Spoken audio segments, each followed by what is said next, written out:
This is Edwin Desamour from the new hit talk show The Wall. You are listening to Usla Radio.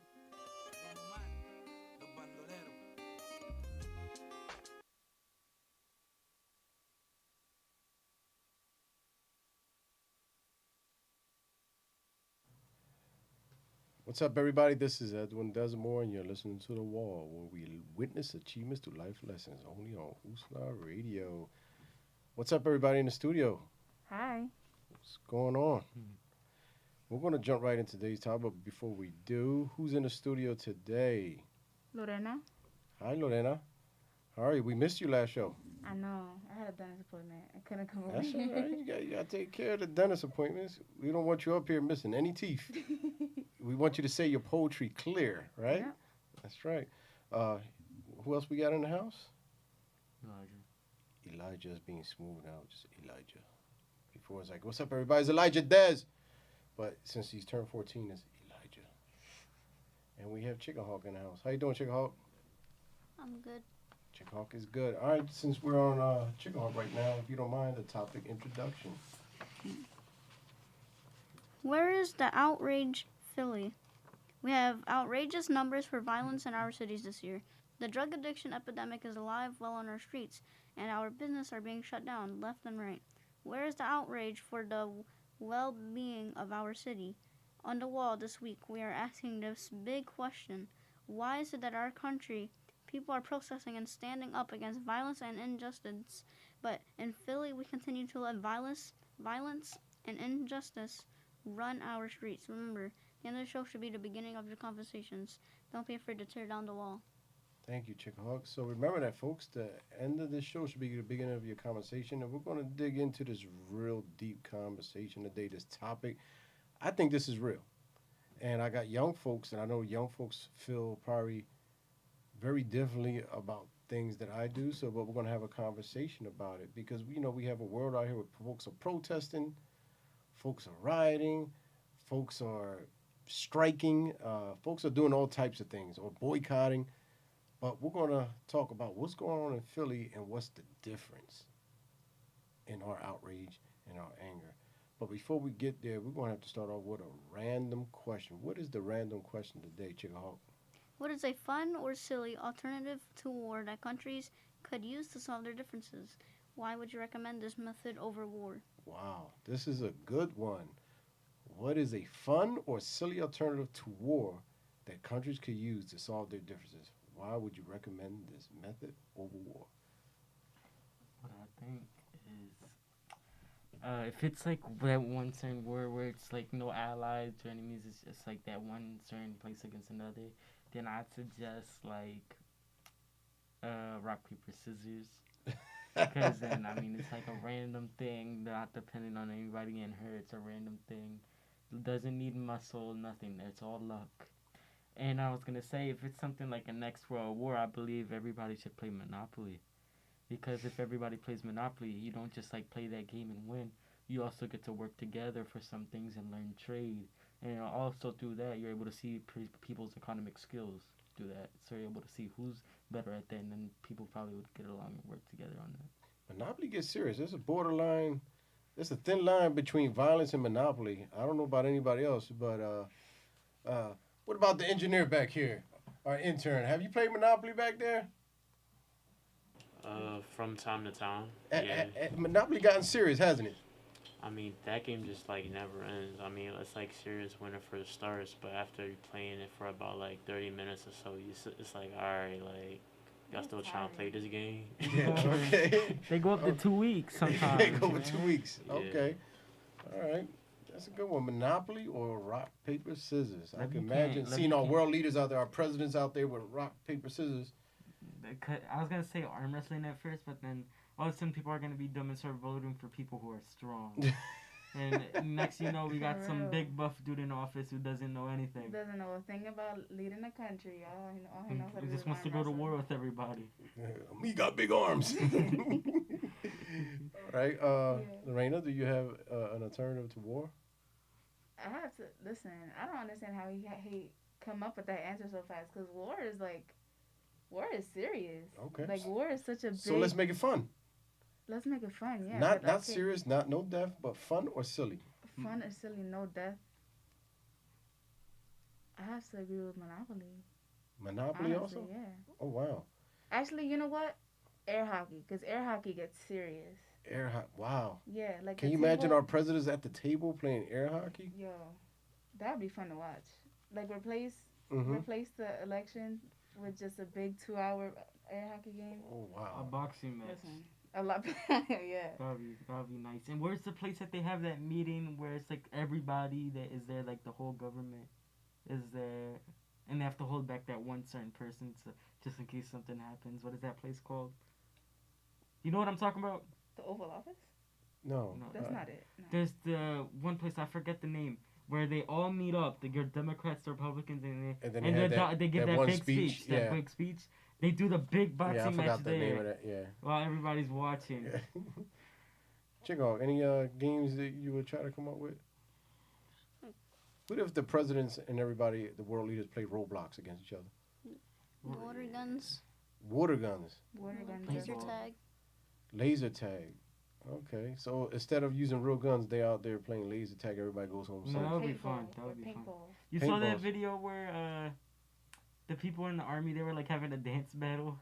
Yeah. Yeah, I thought Yeah. that was pretty cool. Wow. Can you imagine that? Our armies battling it and dancing. You know? Everybody just starts running out the trenches to The dance. world would be such a better place if everyone just fought their battles with the dance. That'd be Water so guns would fun. be so fun. I'd sign up for the army right away. Just, And so safe. But you can you imagine laser tag out there? Folks just doing laser tag and going home safe. well, that would be a lot of money That though. would be great. But at the same time, that would be kind of way cheaper than the guns and all the artillery. Just And, a big water gun fight. Yeah. I was probably thinking more dodgeball.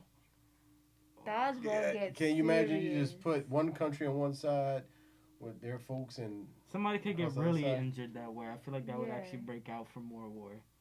what Yeah. dodgeball? Yeah. Dodgeball gets serious. In a gym with other kids, dodgeball gets serious. Mm-hmm. Because people are ready to argue over anything. I A know lot of I people lose. are My sore head is too losers. big, so I know I get cracked right away. Like, you know, Exactly. I'll be a liability. I probably won't even make the cut to be join the be in team.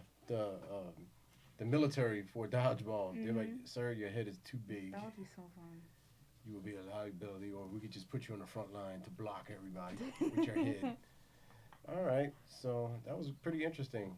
For those who heard that random question, I hope you get to discuss this at home.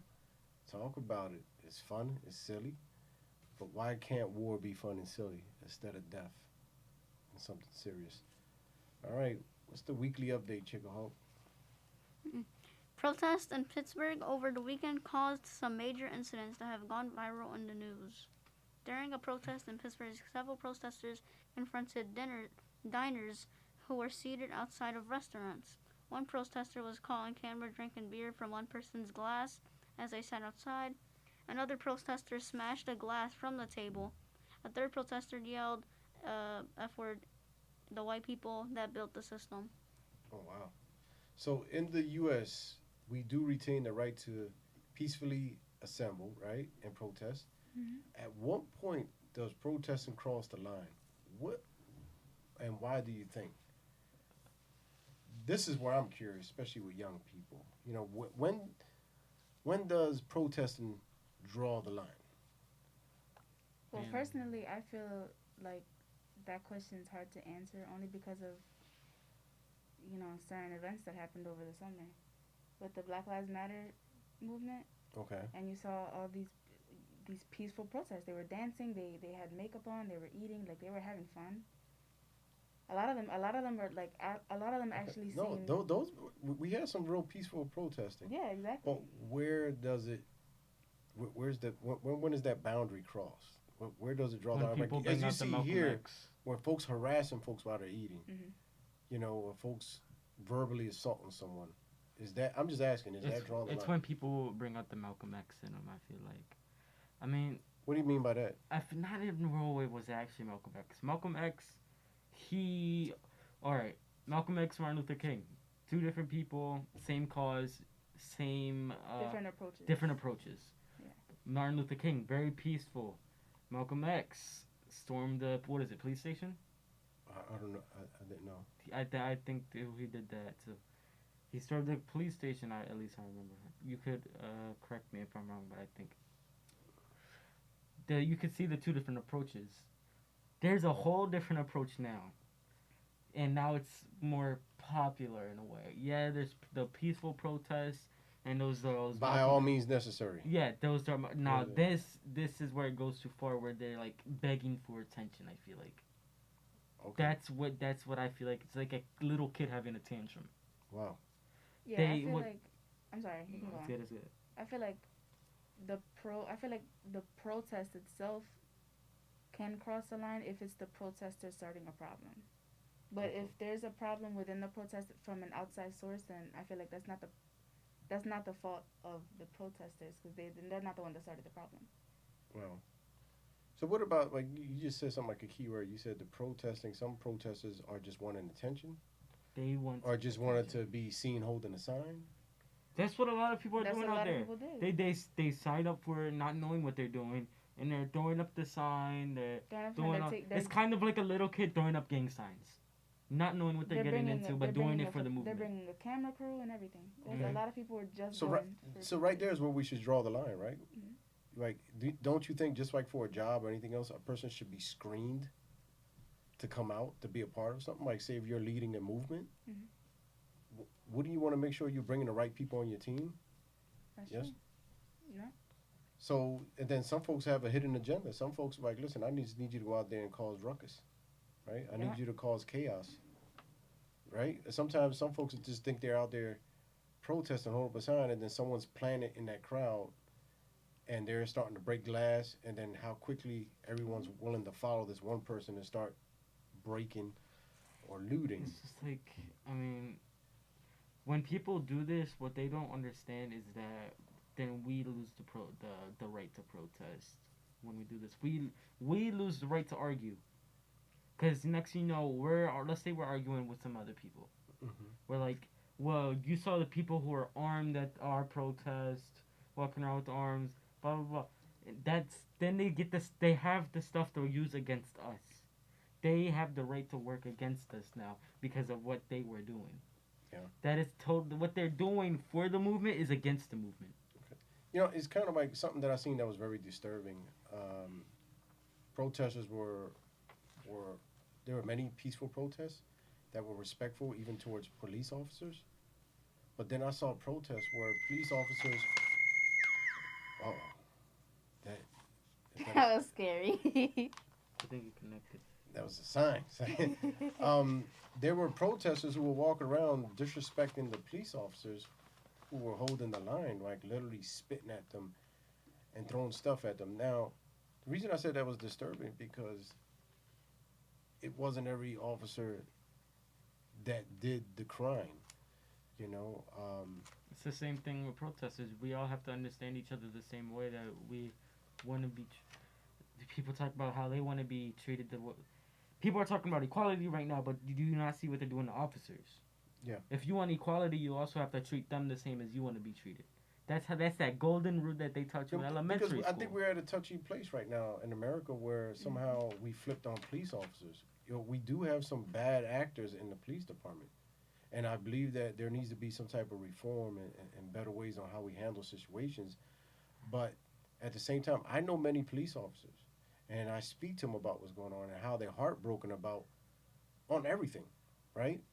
And I know police officers, even before the Floyd case and all these other cases, who suffer personally, mentally, spiritually, because they were working out in the streets and a young person of color, black or Spanish, got shot in front of them. And they did their best to try to get this kid to the hospital. They, just panicked and drove, with the sirens on to try to see if this kid could live. And the kid dies. And I know police officers personally who struggle with that every day because that kid mattered to them. Mm-hmm. That kid mattered to them, right? Mm-hmm. But then to go now, because they have to follow orders to go out there and stand somewhere because they're protesting, then someone throwing bottles at them and spitting on them. And it's kind of like very disturbing. I think as a country, as a people, we need to take a step back. It's like, where do we draw the line? When do we start talking? And when do we stop agitating people? You know, or instigating on both sides, because we have instigators on both sides. Yeah, that's true. You know, it's pretty tough. I'm not looking for an answer today. It's just a discussion, like stuff we need to look at and talk about, because, you know, we're losing respect. I mean, really, we're really to the point where we are to the point where it's okay to disrespect someone. That it's almost like if you look at the fans of WWE. You know, I used to like wrestling, right? But when you really think about it, you know, people are like, yeah, yeah. You know, when someone takes and cracks a chair over somebody's head, people are actually cheering on violence, right? When someone humiliates someone in wrestling, they pour stuff all over them, or, you know, just make a mockery out of somebody, and people are cheering that on. But now we're at a place where we have certain leaders that are disrespecting people also, and people are cheering that type of, you know, that type of mentality on, like, yeah, like, talk like this about this person, talk like, you know, folks are just going so low right now. And I just wanted to put that out there. It was like, what is it going to take to pull us back, you know, to respecting each other? That I do. And what I mean by back on the momentum of trying to respect each other, because, you know, nothing was ever perfect in our country at all. And, you know, we evolved a long way, but we have long ways to go. But we can't keep moving forward if we stay stuck to disrespect each other. Does it make sense what I'm saying? Want to know what's funny? That I think I brought this up on the show before, is that you realize how, I'm going to be quick, how all the companies are now doing the Black Lives Matter, support, all this. Some brands, companies are saying sorry for some things, celebrities, people. Now it's like, I could care less what they have to say, because the only reason they're saying sorry is because of the movement now and how popular it is. Because it's a political movement. It's a political movement. But did they really care? They know they're going to go out of business, but did they care when that one person was dead? Did anybody care about Elijah McClain at the time that he died? He died a year ago. Exactly. Yeah. But now that this is a big... I hear what you're saying. They're going with the flow. Exactly. They're following that wave. And we're going to come back... Okay. We're going to come back to finish that. Yeah. Because this is real. Like, you know, are people real? Are they being fake? Are these companies being real? Because companies still want you to buy their product. In order for you to buy their product, they're going to tell you what you want to hear. But are they really supporting the movements? And I'm glad we're on that point. So we're going to continue with that. We're going to go to a quick commercial break. Stick around. This is Edwin Desamour, and you're listening to The Wall. There's a lot of fear in coming back to school. I wasn't sure if I could do it. I'm a 40-year-old man that walked in there to get his high school diploma. It was very hard for me, but the teachers, the counselors, they help you. One of the teachers was Miss Araceli. Miss Araceli, she gave me direction. Every single time I had a question, she'll put down whatever she's doing and she'll come over and she'll sit there with you until you get it. Thank you, Miss Araceli. I know you make a difference in people's lives because of the person and teacher you are. I wanted to be here because I wanted to thank you for helping me get a beautiful gift. 50% of getting your high school diploma is walking through those doors. The other 50% is doing the work. Getting your high school diploma, it is a life-changing experience. It really is.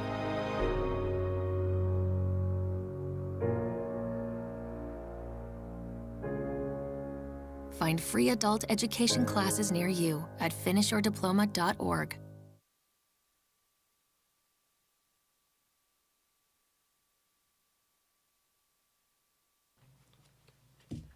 Welcome back, everybody. You listen to The Wall, where we witness achievements through life lessons. This is Edwin Desamour in the studio. All right, we're going to pick up where we left off at. And who was, I'm sorry, I cut you off, didn't I? Sorry, man. Please don't protest me. Don't. Listen, I would try not to. Something that Elijah said was it really stuck out to me. You said that the Black Lives Matter movement was a political debate. I mean, not a political movement. The Black Lives Matter movement is something that some people make out to be political, and it's not. Yeah. When people say, you know, I don't want to get political, I'm trying to be neutral about the Black Lives Matter movement, that's kind of like a sweet way of saying that they're racist, because the Black Lives Matter movement is not a Democrat versus Republican type of thing. It's not any of that. The Black Lives Matter movement is literally just stating that the lives of black people matter. And you know, when people protest the Black Lives Matter movement with All Lives Matter, why? Because if you say All Lives Matter, but you're protesting Black people, you're saying you scream out All Lives Matter. You're saying All Lives Matter, but you support the travel ban. You support ICE. You don't support Black Lives Matter movement. You don't care about the Muslims in China. You don't care about the disabled. You don't care about the mentally ill. If anything, the All Lives Matter movement should be something that's kind of like uniting, but it's not, because why are you using All Lives Matter as something to protest against something that the Black Lives Matter movement is literally just stating? All lives don't matter unless Black Lives Matter, and I don't understand why people use that as a debate. You know what? Since we're glad you brought that. Since we're on that topic, I'm gonna skip, but we're gonna come back to it. Ethical dilemmas, because I believe we got a good one. But I'm gonna jump right into the main topic because what you were just speaking on, right? August 26th, Representative Jim Jordan, Ohio, tweeted the following: "Why don't Democrats denounce the violence in Kenosha, Portland, Seattle, Chicago, Minneapolis, New York City, Philadelphia, Washington, D.C., because they're all run by Democrats. In other places, violent crime is down. In Philly, it's gone up 31% from this time last year. As of September 9th, yesterday, we have had 314 homicides in the city. That's the highest number we've had in 10 years. Now, this is one of the reasons I wanted to bring this up. And me personally, I believe what's going on in the country, and these situations is going on, we have to deal with it. We have to react to it. You know what I mean? Because it can happen to anyone. I got boys. I don't want anything happening to my boys, especially when it comes to being pulled over. I want that to be handled right? But at the same time, I want my boys to be respected, but I want my boys to respect law enforcement when they interact with each other. Mm-hmm. But right now, I'm watching, and the reason I wanted to do this, I'm watching so many, especially our young folks and everybody else, we're so outraged because we see it. We see it in the news. You see how you said certain things were about, let's handle this. It wasn't politicized, but at the end of the day, the truth is people politicizing both sides and taking advantage of it. And people are just watching, and they're fed up and they're angry, right? And they have a right to be angry because I'm angry about what's going on. But what makes me a little bit more angrier is that, okay, you mentioned a young man that got killed last year, right? Elijah McClain. All right. Name a couple more that got killed this year. This year? Breonna Taylor. Ahmaud Arbery. Regis Korchinski, she died in Canada. Okay. Name 5 people in Philly that just died this weekend. Can't. That hurts me. 2 17-year-olds were killed. 3 other young teenagers were shot up, sent to the hospital. A kid in high school had a future, and they shot him up over a cell phone. You know, a 9-year-old was shot in front of their house. Does anybody know the name of that 9-year-old? No. We have people dying every day in our streets. This is happening. My whole thing is, I'm not saying forget about anything else, but our house is a mess. Where is the outrage? Where is the protest saying this has to stop? We have an epidemic, right? They say, right? The COVID. We all walk around with masks, but what's killing us more is each other. Should we be walking around with bulletproof vests? Should we be walking around with bulletproof vests? Because, you know, we have folks dying out here left and right. Anything can happen to any of us walking outside. Mm-hmm. And I know folks are going to be offended the way I'm talking, but I just wanted to put that out there. Like, we have beautiful children that just got killed over the weekend. Got killed the week before, and nobody knows their name. Nobody knows anything about them because it wasn't put out there. So should it matter who killed them so we could pay mind to it? I'm just putting it out there. Should it matter who they got killed by? Because violence is violence. Mm-hmm. Violence is violence. And you got families right now saying, man, my child is gone. You know, that knock on the door is something that nobody ever wants. But the violence is real and it can happen to anyone. You have more women getting shot this year than any other time. Teenage girls sitting in their cars getting shot. You We have today when we rode by the I want to talk about the COVID. Let's talk about the opioid epidemic. Ride down Allegheny. Anybody's in Philadelphia, if you've ever been to Philadelphia, come visit. Ride down K&A, straight down Allegheny, right? And today, with my boys, just riding by and watching families trying to navigate through all that mess with needles and human feces. You know, like they're exposed to so many other diseases, tuberculosis, hepatitis, and HIV with the needles. You know, so many different things, and they have to walk through that every day. Last year, when I'm a dean at a school, last year when we have kids walking to school and they got a needle stuck to their shoe. Needles. This is going on. Where's the outrage? And this is where I feel some type of way about it. You know, I know folks might get mad at me for it, or I don't care.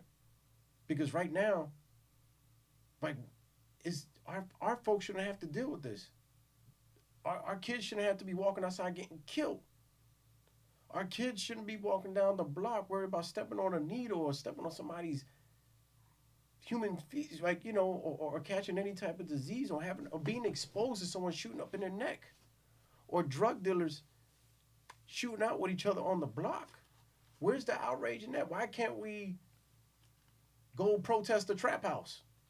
Why can't we rile up in front of the trap house and, you know what, start yelling and cursing and saying, you know what, we're not leaving until y'all fix this, right? I don't see anyone doing that. I feel like I agree with everything you're saying. Like, we shouldn't have to be exposed, especially for the people who live and grew up in the hood. Like my family, we all grew up in the hood. I completely agree with everything you're saying. But I feel like the reason why there isn't as much outrage as we'd like is because we're all so normalized to it. Like at night, I started school now. I started school like last week. But I'm still not like in school mode. Like my sleep schedule is still really messed up. So for the past, since it's what, September, since March, for the past 6 months, like my sleep schedule has just been whack. And I'm up until like 1, 2, 3 in the morning.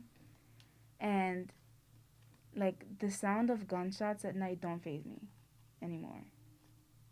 I don't think they ever have. The last time that I was like startled when I heard a gunshot was probably like 5 years ago. Like I feel like the environment that we're all in and that we all have grown up in is something that we are so used to that it's kind of become like second nature to us, I guess. It shouldn't be. It shouldn't be, exactly. You know, adaptation. I want to use a scenario, right? I'm a fan of The Walking Dead, right? You ever heard of the show The Walking Dead, right? In The Walking Dead is the apocalypse, right? There's zombies, right? But now in the show there are children born in the apocalypse, right? They don't know what life was like before zombies. They have no clue what life was like, right? In Kensington, West Kensington, we have kids born into the situation who do not know what a clean block is, who do not know what it is like to have no addicts on the block, who does not know what it's like to have no gunshots or sirens going off every day. So to tell them about there was a time, it's kind of like, I don't know what you're talking about and I can't see it. We should be outraged that we have a community that's already normalized to it. I believe so. We should be outraged. That's where I'm trying to get at. Like, let's not forget that we have chaos going on here. You know, I'm looking at so many young people. I'm going down here to Washington to protest. I'm going down here to protest. I said, look what the hell's going on here.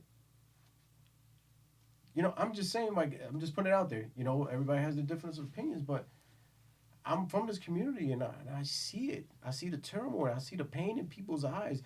I see people trying to catch the bus to go to work. They can't stand under the bus awning anymore because it's all taken up by addicts. So they got to stand in the street and try not to get hit by a car. You got children trying not to get hit by a car walking to school or trying to get to the store. This is a real epidemic that's to the point where folks are normalized to it. So what would it take for us to get the same type of attention, you know, that is happening across the country for everything else? How can we get folks to be angry enough to say that is it. You know, have you ever heard of DHS before? You know, it's child welfare, right? For those who are not familiar with the child welfare, right? Child services will come in someone's house. If the house is unfit for a kid, they remove the child, right? Because they say this house is dangerous. This, you know, he's not getting what he needs, right? But if you would look at this neighborhood down here, You might as well move them to you another might as well neighborhood. move all the kids out and take them out because the neighborhood is not fit for our kids. Mm-hmm. It's not safe. It's not sanitary. It's not healthy. That is my whole thing on that, you know. So, and if we're gonna defund the police, we gotta really break that down. I know everybody having we really gotta break down what is defunding the police, because at the end of the day, said, well, we're gonna put it into services to service. In West Kensington by itself, we're probably receiving over $270 million into all these nonprofits that are making that have $80 million budgets, probably even more than that. We still got the highest in dropouts. We still got the highest in homicide rates. We still got the highest in violence. We have all this stuff going on with these nonprofits in our communities. What we need to do is hold them accountable. Are you doing the job? We don't need to give them more money. And if you really ask the people, see, you know, folks out there protesting, defund the police, but they live in good neighborhoods. They don't need the police. If you ask so many people down here, they're going to tell you, like, no, don't take them out of here. We need what we can. Because people are under siege from what's going on. I'm just trying to give another perspective, and I'm hoping people will understand that in this conversation that I'm saying. I just don't want people to forget what folks are going through down here. You know, we shouldn't just react off of impulse. We should strategically look at everything that's going on and how do we attack things one way or another, you know. And it's all good. If we're going to attack this one issue, let's make sure once we're done with this, we attack the next. I agree with what you're saying, but I feel like my perspective on this is that Philly, obviously, we all know that Philly isn't the only place We're the that's second. like this. We're the second highest in the nation. The second highest, that's true. And there's so many other places that's like us. We're the second highest in the nation, yes, but there are so many other places that struggle with the same things that we're struggling with. So I feel like in order to, you know, like fix up the hood here, it would only be fair to fix up every other hood. And I'm not saying that we can't do that, because I feel like We could. We got shoot, the we money. could. We definitely could. We got but- the power. We got the money. There's just no action being taken there. Yeah, and I feel like the people It's in power, priorities, right? the people in power are the ones that it's up to them. I feel like it's up There's to a them. list, and honestly, there's certain events that move something on the list to either, you know, up or it moves it down. And you just really complimented what someone said. A North Philadelphia pastor was quoted as saying, "This is a real pandemic in itself," he said. "It's becoming very contagious. And I think when you put people in environments where they almost become desensitized to the violence, it's viewed as a norm, but it's also viewed as a survival tactic. This is what you have right now." Mm-hmm. Basically compliment what you just said. You know, folks shouldn't be desensitized. Folks shouldn't be used to this. And that's my anger, my struggle for years. You know, and there's so many other people have been saying, we have a pandemic already that's going on. How do we stop it? How many more children got to die this week or next week to gun violence? You know what I mean? You know, no one, not one person. I've been walking around the neighborhoods. Everybody can name everyone that was in the news this year, but no one can name anyone that was killed last week or the week before, or any of the 314 people that got killed this year.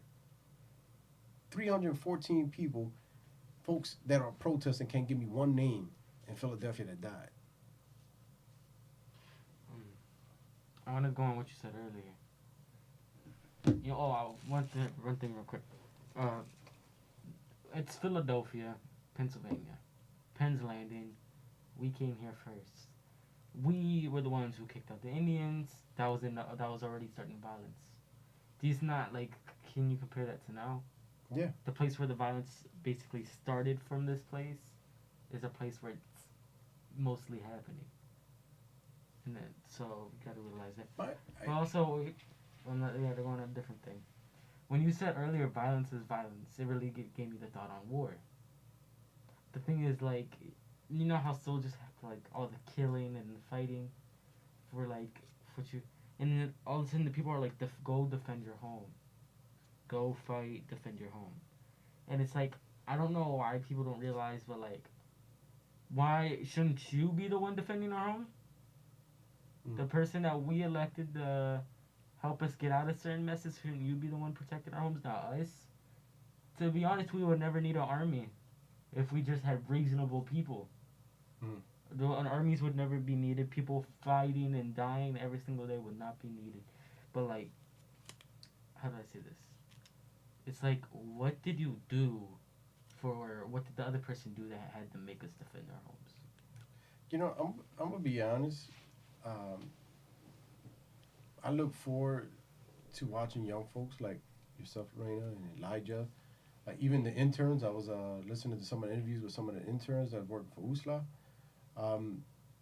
That's our future right now. You guys are our future. But I'm also a firm believer that people are scared of you guys because you're thinkers. You guys know how to think. People are afraid of folks that know how to think for themselves, right? And could change things, you know? And some people are not used to change. No, they're not. They're not comfortable with it, you know, or a different way. Can I add on to what you said real quick before you get? Go ahead. When you said that people aren't used to change, that is so valid because Gen Z, I feel like Gen Z is known as the sensitive generation, but also like the loud generation. That is also very valid because I feel like Gen Z is the generation that is finally like recognizing and calling out intolerance for so many different things that were normal for your generation and the generations before you. You notice that? Yeah. Like I feel like for like the old, I feel like for the older folks aren't used to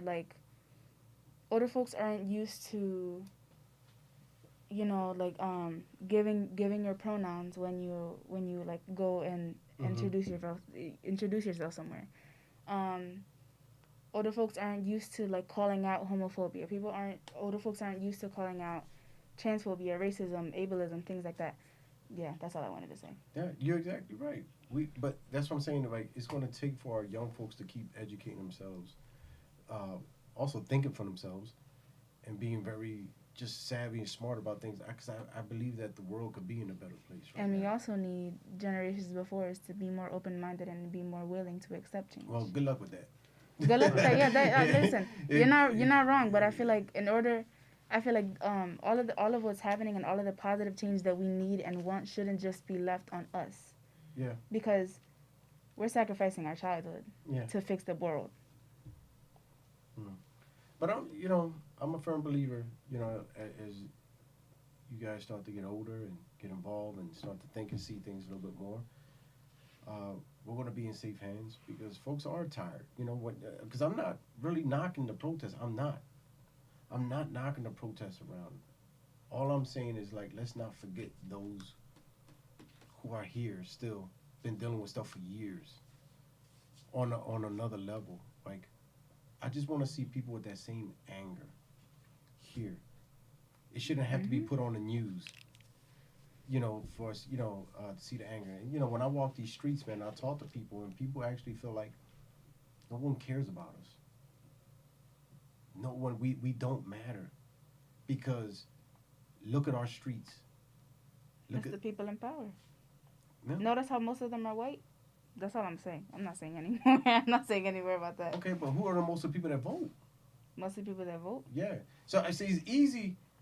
No, because I'm giving two perspectives. It's easy to say like the white or the white that runs or the country or whoever it is, but at the same time, what is stopping people from voting? What is the voting? Voter disenfranchisement. Oh, all right.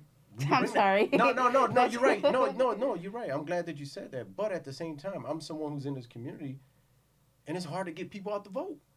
I don't got time for that. Exactly. I don't want. And what I mean is, they can vote. I watch people decide not to vote. I watch people get up to go to a salsa club.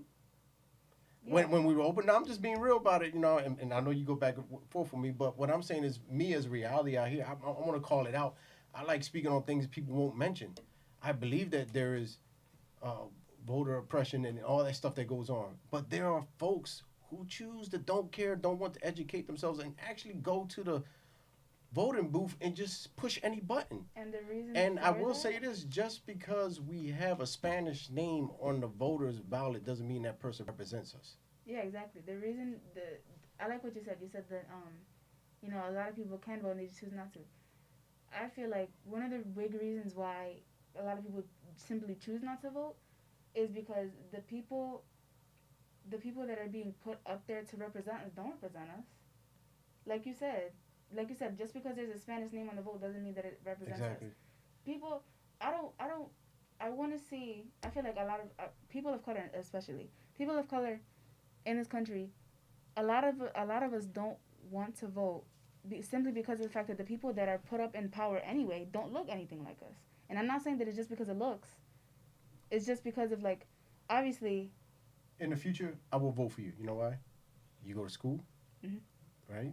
You're educating yourself on this. You have a passion, and you want to see peace. You want to see justice. You want to see things, and folks should be able to see that, right? And hold you accountable. But I will, because I know, right? Not because you're here in the studio and I know your parents. No, serious. I mean, not because I know your parents and everybody else, because I know what you bring to the table. What I'm trying to get at is that we gotta, don't get me wrong, we have a bunch of entities but we just can't blame all those entities. When do we start holding ourselves accountable? That's right? true. People are choosing not to educate themselves on who to vote for. And People are choosing not are to getting register. too lazy. I want to speak on the side nobody wants to touch on. All that stuff is real. All that stuff you're saying is real. I'm not taking from that. But I still want to point out that there are folks that just like, I don't care. As long as I get my little crumbs, as long as I get, like, I'm not going to lie, man. Like, our school meetings, right? And before the COVID hit, if you call it a school community meeting, it's empty. It's empty. Folks are not showing up. And majority of the folks down here are not working. What is your excuse? Right? You're not showing up to the town halls. You're not showing up to the meetings. But at the same time, if we're throwing a festival, we are there. If there's a singer coming into town, they are there. Right? And I'm not saying everybody. But what I'm saying is, like, how do we start holding ourselves accountable?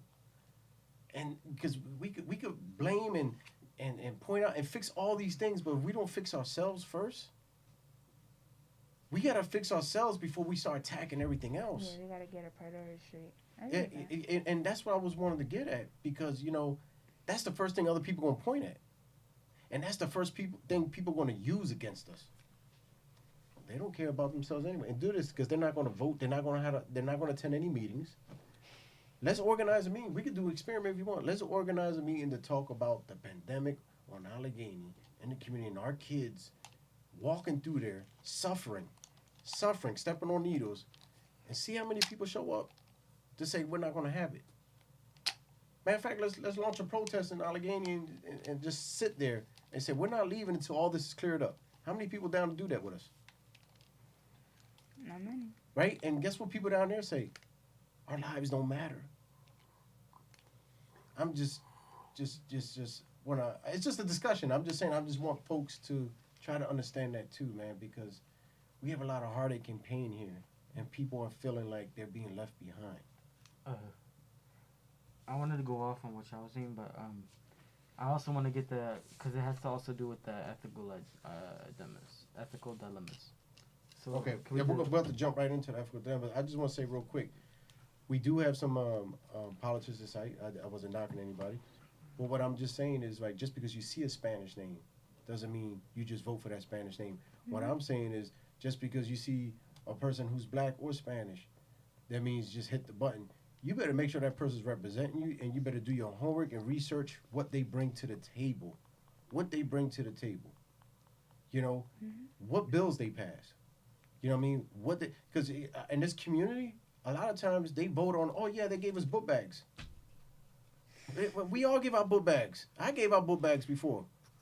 You know what I mean? Like, the politician's job is not to give you book bags. No, it's nice that they contribute. Don't get me wrong. That is lovely. Fun fact, Mayor of New York, back then my social studies teacher, He gave out turkeys to people on Thanksgiving. And back then, turkeys were very expensive, and he was giving them out for free. Next thing you know, he was voted. I wonder why. Turkeys. But that's what I'm saying. It's a ploy. But what I'm saying is people, okay, like, yeah, he's nice. He gave me a book bag. But what bill did they pass? You know what I mean? What did they vote on that helped us or hurt us? You understand what I'm saying? And I'm just trying to put that out there as a discussion. I'm hoping that folks are at home listening and just have that conversation. There's no real answer to this right now. I'm just trying to bring something up in this conversation that none of us are bringing up. And adding on to that, are they going? Do they want this position to help you or to help themselves? Yep. Well, we're going to go to a quick commercial break. I see the engineer back there ready to just throw a chair through the glass. Hey, sorry, I went on a rant right there. I was feeling it right there. The rebel inside me jumped out. We're going to go to a quick commercial. We're going to come back and jump right into ethical dilemmas on the wall. This is Edwin Desamour. You're listening to The Wall, Usla Radio.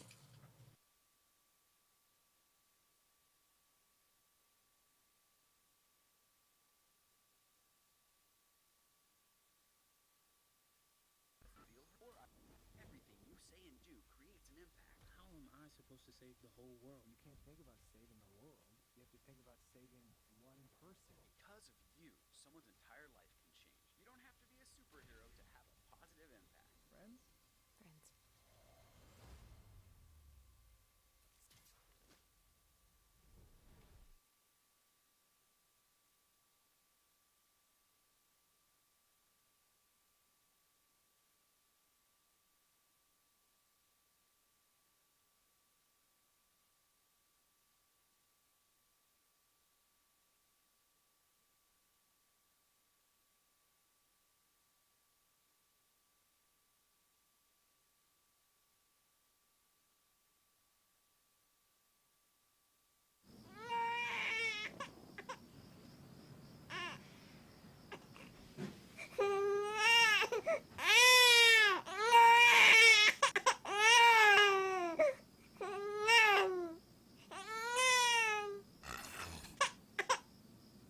If you love them enough to suck the snot out of their nose at 4 a.m., then surely you'll check nhtsa.gov/the-right-seat to make sure they're in the right car seat.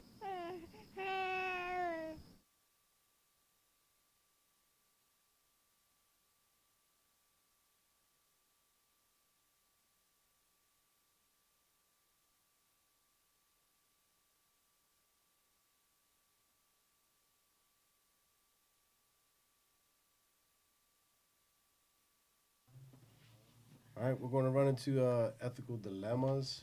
We pushed that back, but I believe this is a good one, so we can't let it slide. Here we go with ethical dilemmas. If humanity was put on trial by an advanced race of aliens, how would you defend humans and argue for our continued existence? You can take that. Lorena said you can take that one. All right, so this also going to go back what you guys were talking about, how the Gen Z, I feel like a lot of people make fun of the Gen Z for like these dumb little kids, millennials, all this. What you guys don't seem to realize is that Gen Zs or babies when they're born carry the power that nobody else can in purity, the power of pure and innocence. They basically were Jesus for a certain amount of time. Really, we were all Jesus for a certain amount of time. No sins. We were pure. We didn't have any thought of doing anything. We were born a natural being. Okay. I get what you're trying to say. You know what I mean? Mm-hmm. Pure and innocent. That was the power that we carried, and that's what not much people get. And when a new generation comes, they have the power of changing the world. One person's perspective has the power of changing the world. And that's why I believe the impact is so much now. Because as time changed, culture grew, and different people's thoughts came out. And now you see we have this uprising of people because they were pure. They were filled with different thoughts and different dreams and different things that not now people can understand or not people had, but they are their own, like, how do I say it? Their own revolution now. What people don't understand is that when you have a child or anybody has the power to change the world, no matter who you are, what you are, how old you are, everybody had the power to change the world and still does. Because a simple, like, the power of purity can go so far. But I believe that if you want to put humanity on trial, yes, I believe you can put a generation on trial. Can I ask you a question real quick? Yeah. You said the power of purity can make you go so far. The power of purity or the power of determination? Honestly, both. How? I mean, how does purity get you anywhere? Purity. Well, look at people now. We had people who messed up. You think they're gonna do anything better now? People had the chance. People still got that chance, I think, but there's people who have came a long way through a lot of things. You think Hitler came back? Not gonna be much, but you think he's gonna do another big thing like that? No, time has changed. People have thought different. Yeah, we saying Hitler won't. Oh, well, we got someone in office getting close to pulling off what he's capable of doing. Because if we don't pay attention to history, you know what? People don't pay attention to history. Yeah, because who's to say he might come back and be able to pull it off again? Another Hitler. Watch pulls off the wig. We're down to 4 minutes, and I don't want to miss Lorraine's poem. I love her poems. So real quick, this was a great discussion. What do you think, Lorraine? This is fun. This was fun. What do you guys think? Yeah. This was good. I don't get to talk about this stuff like this often. All right. So quote of the day. So it goes. Returning violence for violence multiplies violence, adding deeper darkness to a night already devoid of stars. Darkness cannot drive out darkness. Only light can do that. Hate cannot drive out hate. Only love can do that. Martin Luther King. Let's love each other, folks. And this was a great discussion. I have some great young people in the studio. I'm a big fan already of the folks we have. Even I haven't even said it yet. Even to the interns that are in the house, man. These folks are just on a whole nother level. So I'm excited to see what they do. So, Raina, let's close it out with your poem. Hi. So this is called The Sticker. They say you don't know what you have until you lose it. You don't realize what you've lost until you beat, bruise, and abuse it. But what happens when ignorance is the first to go? When you first learn that our current political climate is not the all-time low, it seems like your innocence was some bouquet to throw. Throw it to the next child. I voted today. 3 words that have always made me feel grown. I wore them powerfully on my collar like a queen sits on her throne, told me that the voice America had promised me was something I could finally own, but the power lies in the ones of a lighter skin tone. Learned too soon and heard too quick that the orange man with tiny lips was the one trying to silence me, to silence us. But when one confronts him about his faults, he's never up to discuss. I voted today. The words that I'm anxious to finally be able to say with intention and not be looked at like I'm the one in need of some sort of redirection. With 25 sexual assault allegations, I don't think your president got the proper inspection. I've had a song in my heart and a beat in my bones for too long to keep it on low volume.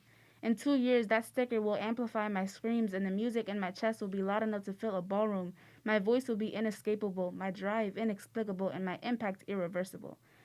The sticker is our shield against the black suit's projectiles. It is the bullhorn against the shushes from the willfully ignorant. It is the only thing between us that is one size fit all. That sticker, at this point, is all we have. This generation is all bark and all bite, but the bite mark is where it matters. Their skin is thick, but ours is thicker. Register to vote. Wear the sticker. You heard it here on the wall where we witness achievements through life lessons. That was very powerful. Thank you. I just want to remind everyone the deadline for registering to vote is October 19th. So please register to vote if you haven't already. How important it is to vote. How important is it to you? It's so important. Quick we question. Need to get this man yes. out. You can go ahead. What did you think about Kanye West, for people who don't know? Man, we got 1 minute left, and you gonna ask a question like that? Real quick, what y'all think about Kanye? What we think about Kanye? What does Kanye think about Kanye? 1 minute Kanye time. Kanye 1 minute Kanye. Fun fact, there was. Thinks he's God. Fun fact, XXX Tentacion and Kanye West did a song called 1 Minute, so this is perfect. Kanye was the same guy who said the biggest regret he will ever have is not be able to see himself perform. So, you're going to ask a question like that. We're going to end it at that note, man. I think we're burnt out. When we got to Kanye, we're burnt out. We're done. The real question is, would you rather have Donald Trump or Kanye West? Listen, That's for another. That's another look, day. look, Kanye off the hook. Like he listen, you gonna have the whole world wearing Jeezys, whatever you call them, Yeezys, whatever you call them, damn things. What is it? A foam? All right, everybody, you've been listening to The Wall, where we witness achievements of life lessons. Thanks for checking in and tuning in with us. And I want to thank you all for the conversation today. Thank you. Have a good one.